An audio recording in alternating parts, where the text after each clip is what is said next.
Olá, sejam muito bem-vindos ao programa Capital Natural. Essa semana nós estamos continuando uma deliciosa conversa sobre humor e desenvolvimento humano com o Dr. Daniel Kuperman, do Instituto de Psicologia da Universidade de São Paulo e psicanalista, membro da formação freudiana, e com o doutor da alegria, Wellington Nogueira, palhaço, ator, empreendedor social, fundador dos Doutores da Alegria, organização que dispensa maiores apresentações e que a gente já falou no programa passado e vai continuar falando aqui. Aliás, pegando já, né, no Doutores da Alegria, Daniel, do que se ri? Porque quando você tem uma criança numa situação terminal, uma pessoa, qualquer idade, como é que você ri num momento de enfermidade?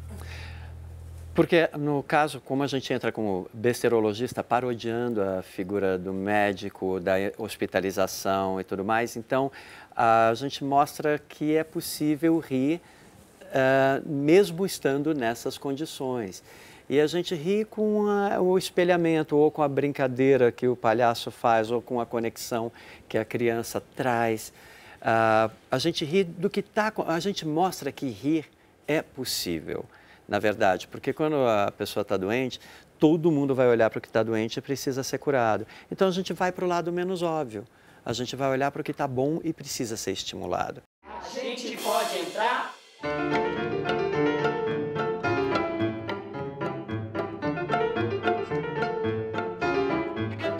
Então, quando você estimula o saudável da criança, praticamente assim, qualquer interação bem feita pode gerar uma experiência de alegria, principalmente quando você dá o controle para a criança.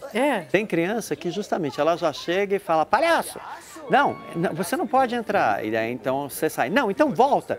Então ela começa a resgatar controle sobre a vida, sobre o corpo, ela começa a estar no comando e ser criança.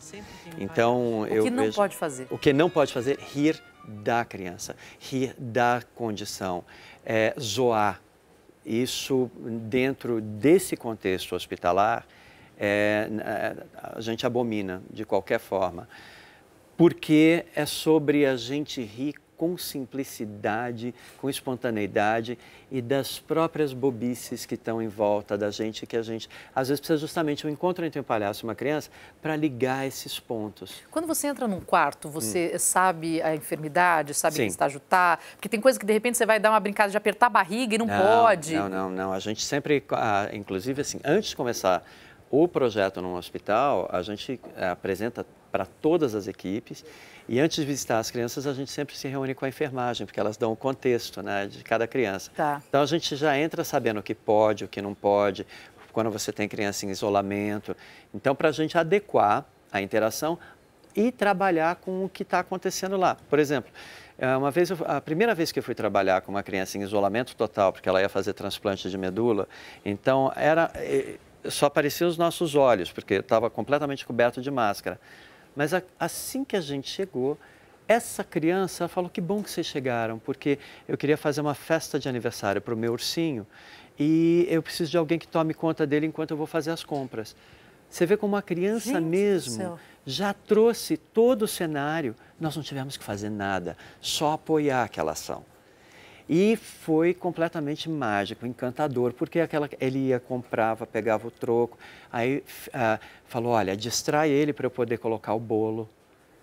E tudo no imaginário. Ai, que fantástico. Então, às vezes você precisa exatamente só de um pequeno estímulo para você ter um impacto desse tamanho, porque é um encontro mesmo de saberes, de experiências, e a gente trabalhar com o que a criança está dando para a gente. Então, para a gente rir juntos, naquele momento, não necessariamente da doença, mas celebrar o que está vivo, o que está bom. Porque não é só doença, a vida é tanta cheia de coisas, exatamente. né? O local. Exatamente. Agora, Daniel... Eu acho que tem uma... Não, eu ia falar, seguindo na linha de pensamento. Não, porque esses exemplos são exemplos muito importantes, né? Nós falamos no programa passado de muito paradigmática a situação de hospital, né, e de impotência. Mas quando a gente pergunta assim, do que se ri?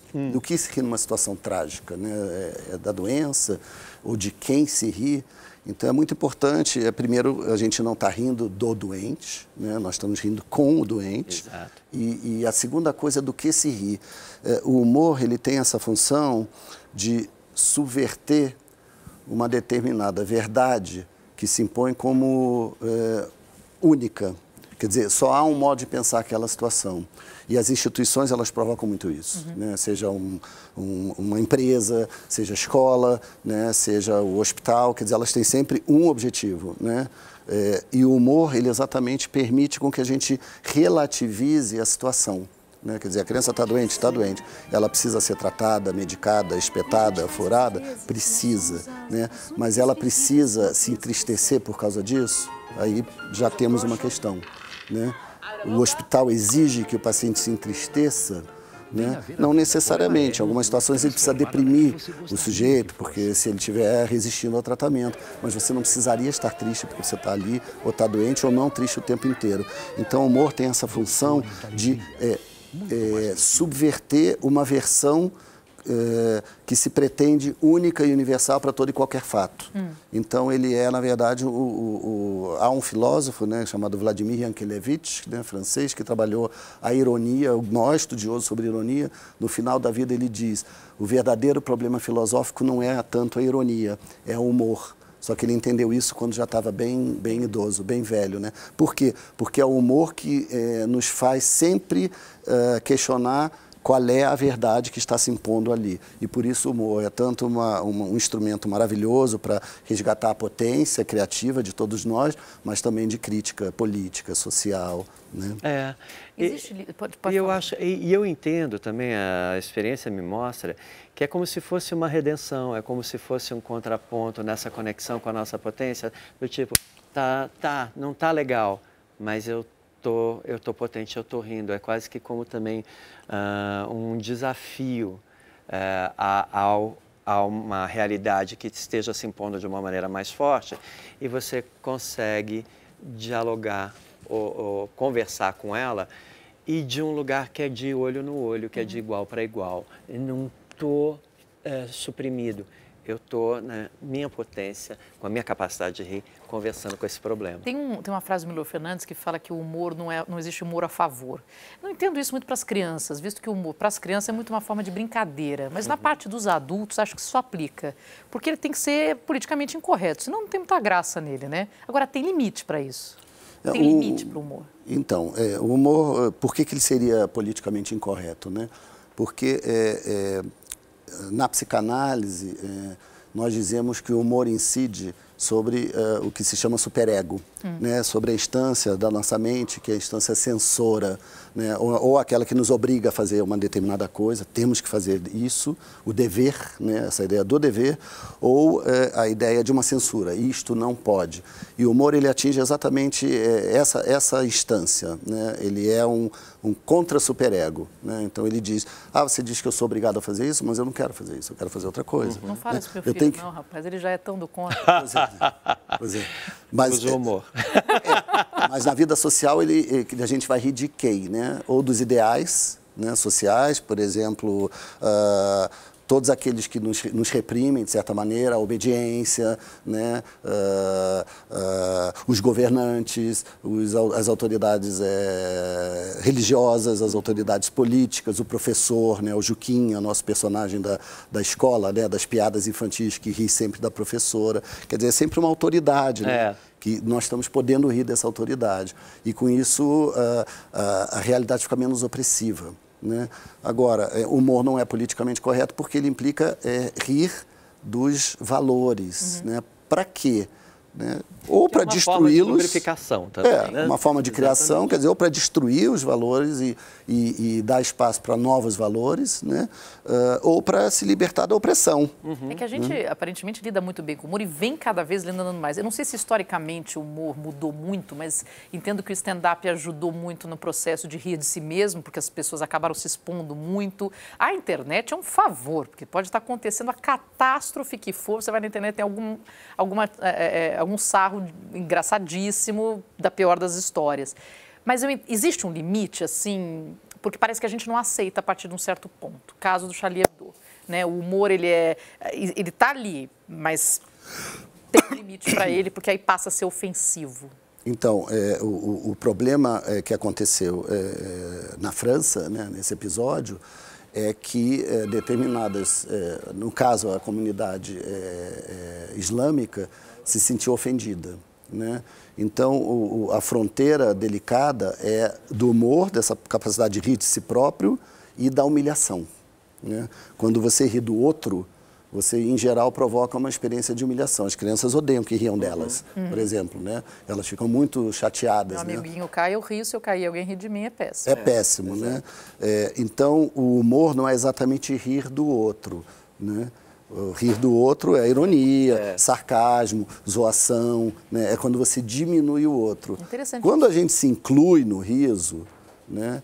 Em geral, não é a experiência de humilhação que está em jogo. O problema é que o outro pode não entender dessa maneira. É quando beira a humilhação é que talvez seja a linha aí, né? O problema é o problema da humilhação. A humilhação, você deixar o outro ofensa. humilhado. O sujeito humilhado, ele vai querer se vingar, e ele vai querer se vingar pela violência.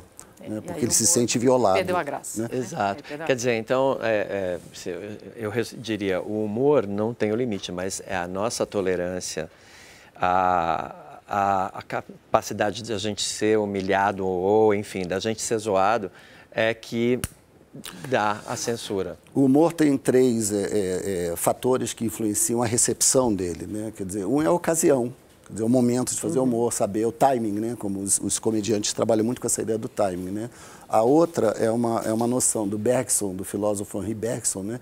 De que ele diz, para rir de uma piada é preciso ser da paróquia, né? A gente precisa ser do time. Então, isso é muito frequente, por exemplo, no humor judaico, né?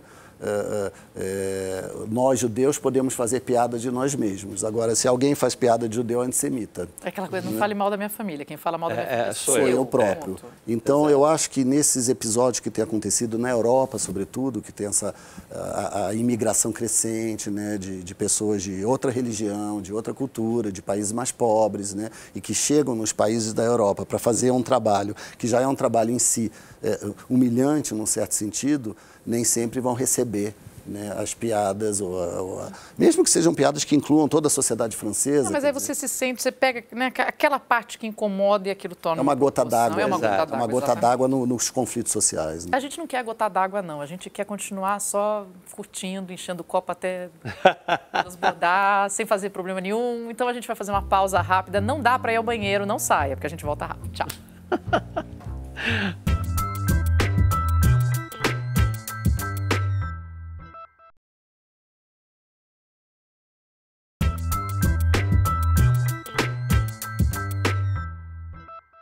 Estamos de volta com o Capital Natural, hoje falando de humor e desenvolvimento humano com o Wellington Nogueira, fundador dos Doutores da Alegria, e o psicanalista Daniel Kuperman. Tomando um pouco a linha do bloco passado, a gente estava falando de limite para o humor, citamos a questão da humilhação, mas vocês queriam agregar mais um ponto aí, por favor. Daniel, não, a gente hoje está vivendo uma época de muita polarização. E as polarizações, elas exacerbam, né? Inflamam. Então, isso acontece também com o humor, que vai inflamar, pode ofender, é feito para machucar, para provocar. E aí, o que a gente faz com isso? Eu vejo hoje, por exemplo, eu penso muito nessa questão do humor e o desenvolvimento humano.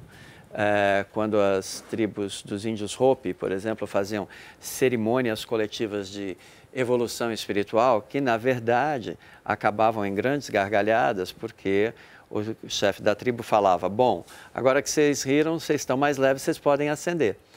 Agora, nesse contexto aqui que a gente está vivendo hoje, que eu acho muito importante a gente falar de humor, né? E eu gostaria de ouvir o Daniel a respeito, porque o caso que você trouxe do Charlie Hebdo foi isso, né? Eles se sentiram, a comunidade islâmica se sentiu ofendida e até que não retaliou. Até olhou para o outro e falou, acho que pegaram pesado aqui, porque entende que o outro vai sofrer com isso. Quer dizer, Sim.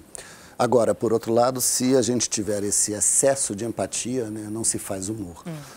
Porque foi exatamente a questão que você trouxe, né? Não tem humor a favor, não tem humor politicamente correto. Ele é alfineta. Exato. Quando tem a propaganda, não é humor, né? Então, o humorista não está aí exatamente para fazer propaganda de nada, né? Ele é a antipropaganda, né? Nada é sagrado, né? Nada poderia ser sagrado. Então, só que eu acho que tem um elemento importante aí, e esse elemento é delicado, que é o elemento da agressividade, né? Dizer, como Milor, que o humor não é a favor, é perceber que há no humor um gesto agressivo. Só que agressividade, na psicanálise, não é algo estritamente negativo. A agressividade tem a ver, se nós tomarmos, por exemplo, um psicanalista pediatra, como Winnicott, né, na Inglaterra, ele vai dizer os nossos músculos, para se mexerem, eles necessitam de agressividade, né? Então, desde o início, a nossa vida sexualidade, né? Paixão, né? Tesão pelas coisas, pelo mundo, pelas pessoas, e agressividade. A agressividade etimologicamente é ir ao encontro, né? Ir ao encontro do outro. Então, o humor tem um quê de agressividade, né? Claro. Agora, como o humorista, normalmente, ele se inclui na piada, né?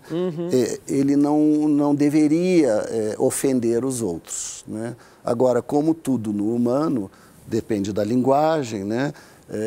Nós estamos sujeitos a mal-entendidos, a excessos, né? A limites, e esse problema não sei se tem solução, para dizer a verdade. Falando em limites também, aí eu queria a visão de vocês dois do excesso de humor em nós mesmos. Porque rir é muito bom, né? Eu sou a favor do copo cheio, que aí já junto com o otimismo já é outra coisa, mas, enfim, faz muito bem. Mas, né, levar tudo na brincadeira, fazer tudo ser muito cheio de humor, pode ser uma forma de alienação aqui e pode te tirar um pouco, né, do foco, até, não digo deixar o tratamento de lado, mas, dane-se, enfim, pode chegar a esse ponto? Sim, totalmente. Você usa isso como uma forma de não olhar os seus problemas, as suas questões, né? Você se esconde atrás do humor. Isso não é saudável. Então, e aí você precisa desse cara aqui, para poder te ajudar a não ter medo também de viver a tristeza. Porque é tão importante. E eu acredito que a partir da hora que a gente vive a tristeza, que a gente conhece, que a gente se abre, a gente sai desse ciclo de tristeza sendo capaz de aproveitar e disseminar ainda mais o humor, sinceramente. É uma forma para mim é uma forma de você realmente viver transformação, crescimento. É fundamental. O mesmo estresse que a gente precisa justamente para desenvolver o músculo, não é? É o que faz também, é o mesmo estresse da dor, do sofrimento, que você não pode mascarar. Nossa, você falou, eu lembrei do Divertidamente. Que no final exatamente. A importância da tristeza. Exatamente, como é fantástico aquilo ali. Não pode, senão você é uma coisa só, e aí você está louco mesmo. Aí é um passo para... Bom, se bem que é para estar louco, alegre, você é para estar de um jeito. Mas veja, tem um psicanalista que define o humor como o riso úmido, né? Ressaltando essa dimensão paradoxal. Riso úmido porque ele é misturado com as lágrimas, né? Porque o humor ele implica sempre um senso crítico, né?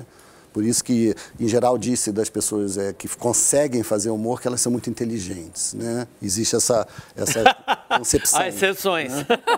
Não, mas é diferente. Porque a pior coisa é você ir numa festa aquele cara que não para de contar piada, né? E emenda uma na outra. Mas isso é neurose obsessiva, quer dizer, isso não é humor. Uma necessidade de aceitação. Não, isso é agressividade. E a agressividade posta em cena e não para, e não para, e não para. E as pessoas vão se afastando porque não aguentam mais aquilo, né? O humor é outra coisa.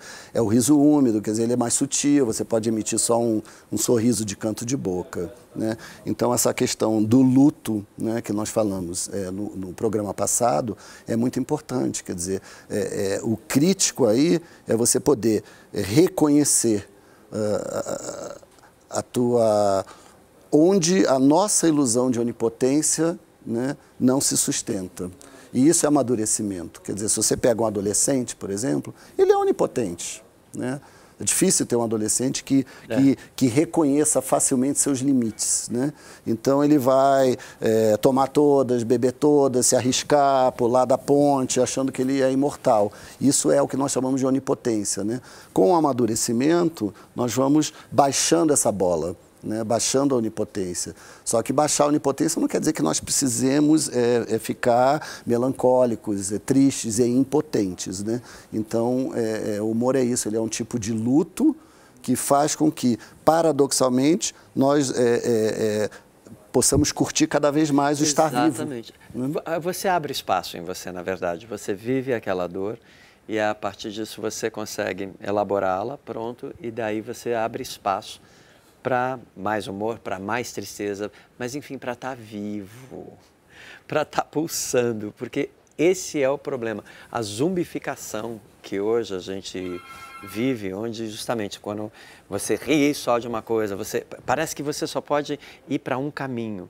E na experiência eu vejo que o humor ele te aponta 1000 possibilidades e a gente deve habitá-las, porque são todas cosquinhas nas nossas percepções que elastificam. Eu lembrei de uma historinha de hospital.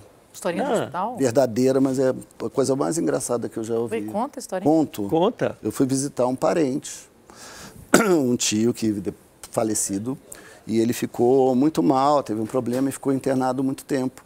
E eu estava tenso, né? Porque eu fui visitar uma pessoa que estava muito frágil. E eu chego lá, ele tinha tomado muita cortisona, né? E estava rosadinho, e ele sempre foi muito engraçado, né? Aí eu chego, tenso, constrangido, e falo assim: puxa, tio, você está com uma cara ótima.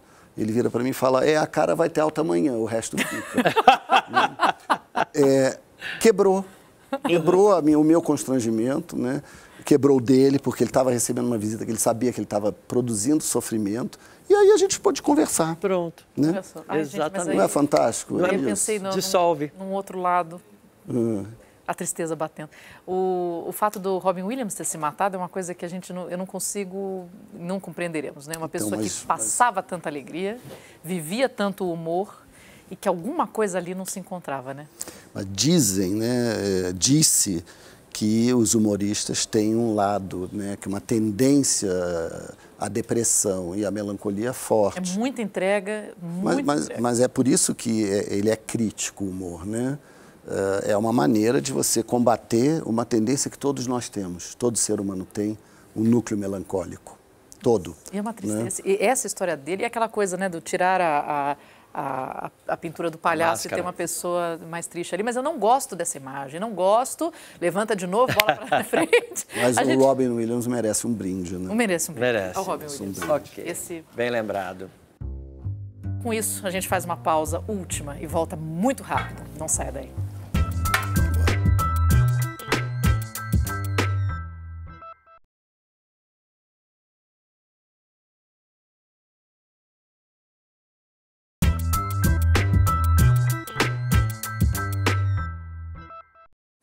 Estamos de volta com Capital Natural, hoje falando de humor e desenvolvimento humano com Wellington Nogueira, fundador dos Doutores da Alegria, e o psicanalista Daniel Kuperman.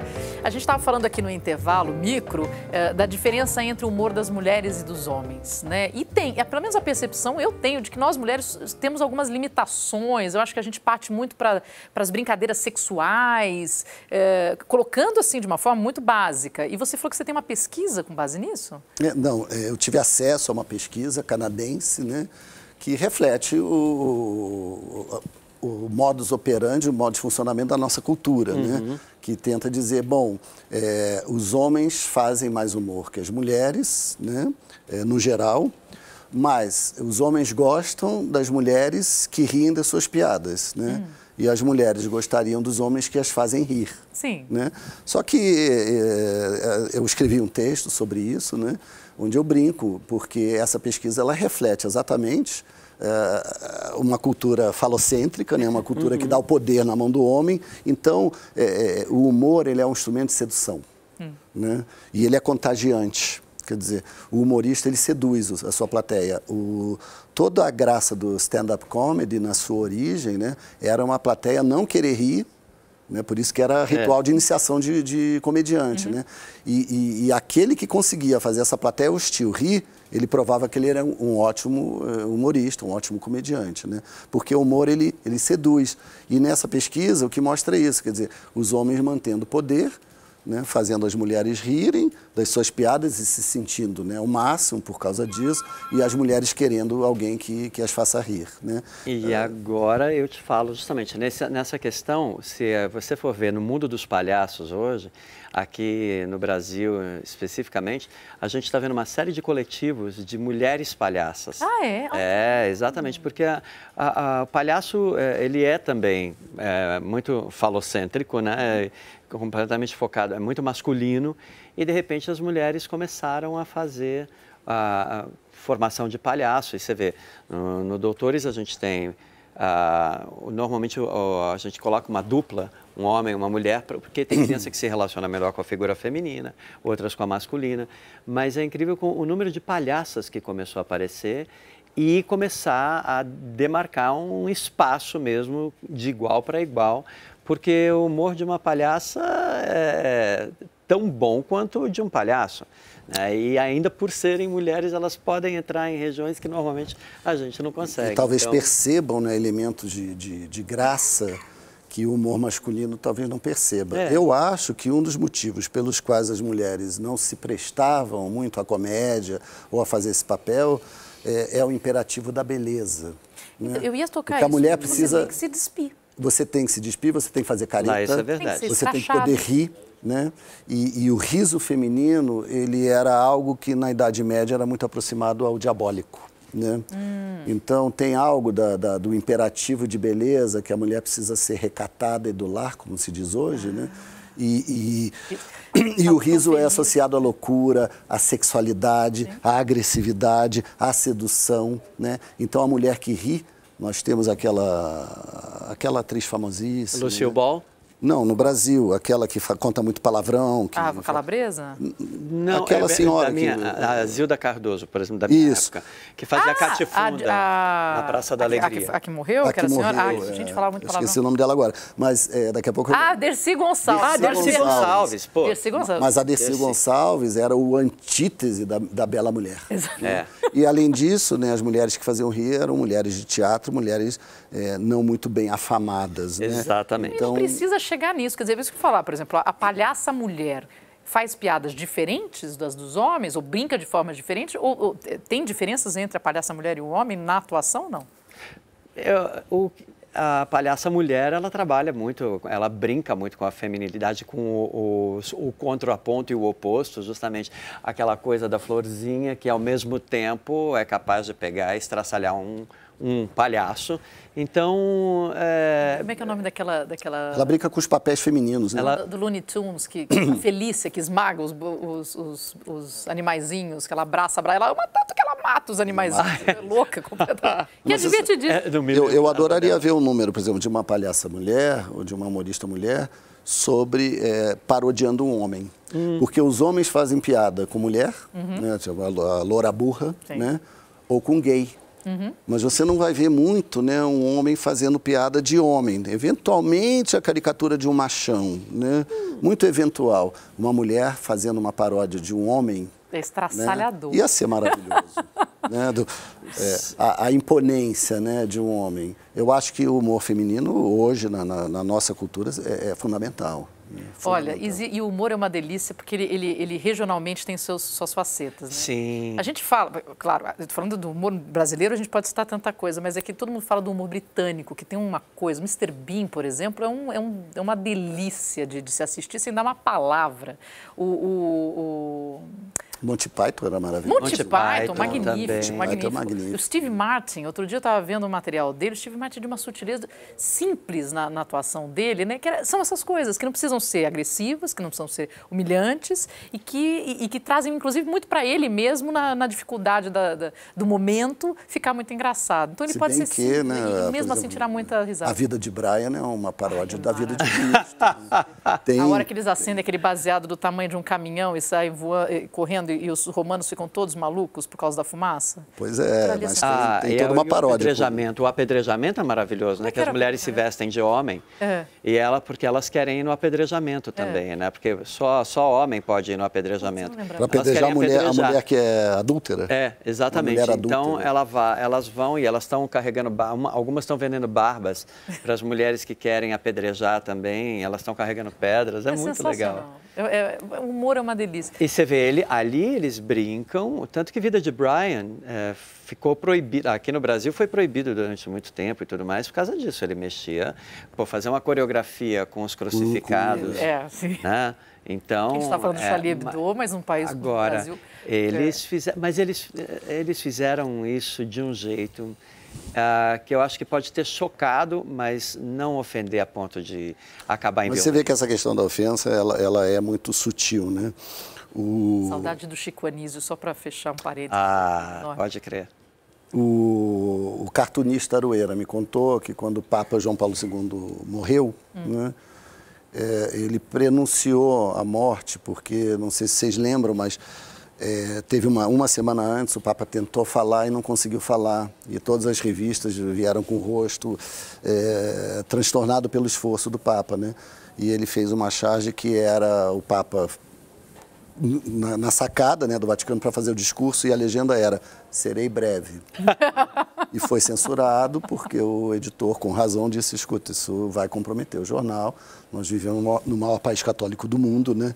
As pessoas não vão entender. Mas não era uma gozação, era uma dor, né? Era uma dor expressa no humor, né? A dor da orfandade.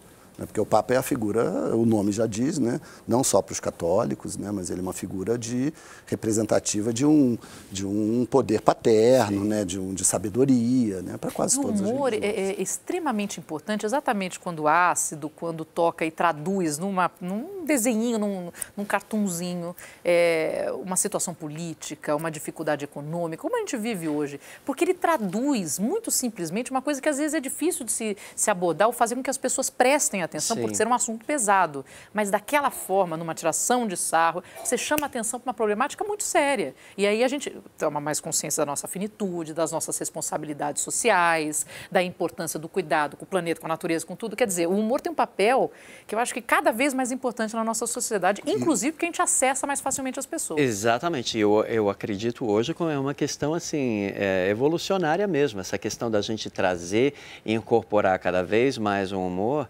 e de forma que a gente possa viver mais sustentavelmente.